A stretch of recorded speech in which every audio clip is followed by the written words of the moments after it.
What's going on, y'all? Hope y'all having a great day. Let's do some more on this, shall we? But anyways, where we was at there last time, we got the frame done. We're big.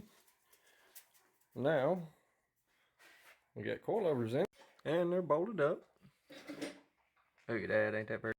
But now we're going to have to work out something for back here. So we're going to show you what I got in mind here. That one's cut 45. It's going to be welded to the frame there. It's going to come up. And I got this piece. That's cut 22.5 degrees. That one's matched 22.5 degrees, which makes 45. So it sits level. And then that piece, well, it's just kind of floating. Had to dig it out there, but that's the shape that we're going for. And then somewhere right in here is going to be the mount for that coilover right there. So let's get at it and see how far along we can get. Something like that right there. Already got it welded together there. And of course, you know what we do on one side, we got to do on the other. So that's both sides archways done. Now we've just got to cut all of this side out, and what's left of this side needs to be cut. And once we got all that cut out, then we get to play with these, which sit, well, there's a piece of metal in the way. Anyway, it sits on top of that like that. There we go, like that. It's crooked, but we'll fix that later.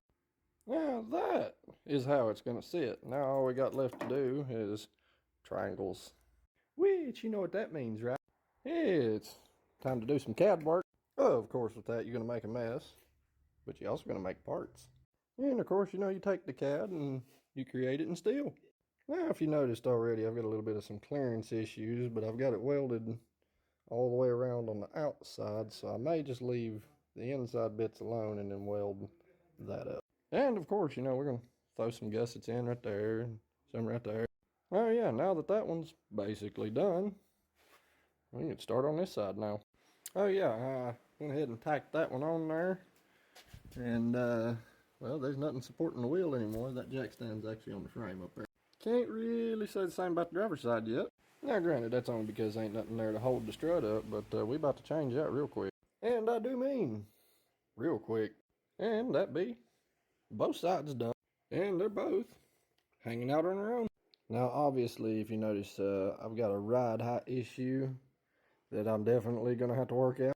But, you know, that won't be no big deal. There is about 6 inches worth of adjustment down there. And the only thing that's really left to do back here now is to run a bar straight across between them two and to knock them ends off, clean them up, make them look real nice.